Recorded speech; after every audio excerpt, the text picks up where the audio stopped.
এই কিছুদিন আগে আমাকে একজন অমুসলিম যুবক হিন্দু ভাই ফোন করেছিল, যদিও সে মনে হয় আমার জলসা শুনে।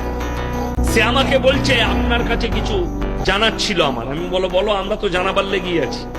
কি সম্পর্কে জানবে? বললে আমার অন্য কোথাও আপত্তি নেই, আপনারা গায়ের দুধ পান করেন। আমি বললাম আমি তো 1 লিটার করে দুধ খাই আমার শ্বশুর ঘর গেলে। বললে গায়ের দুধ খান, গাইটাকে আবার জবাহ করে আপনারা তার মাংসটা খান। আমাকে কি যুক্তি দিচ্ছে জানেন? আপনি মায়ের দুধ খেয়েছেন? আমি বললাম হ্যাঁ, ছোটবেলায় আফকোর্স খেয়েছি। আমরা সবাই মায়ের দুধ খেয়েছি না খাইনি? খেয়েছি। তো আমাকে বলছে আপনি মায়ের দুধ খান, তাহলে মাকে কেন জবাই করে খান না আপনারা? এমন যুক্তিটা ঠিকই আছে, কিন্তু আমার উত্তর নিতে পারবে না। বলে কেন? আমার উত্তর ইনজেকশনের মতো,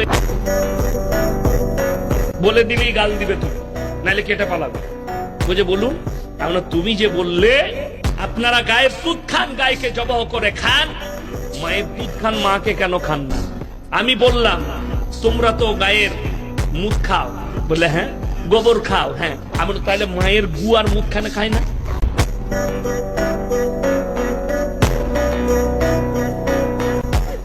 কথাটা বুঝতে পেরেছেন? তখন কিন্তু সে মা বোন তুলে গাল দিয়ে ফোন কেটে বেরিয়ে গেল।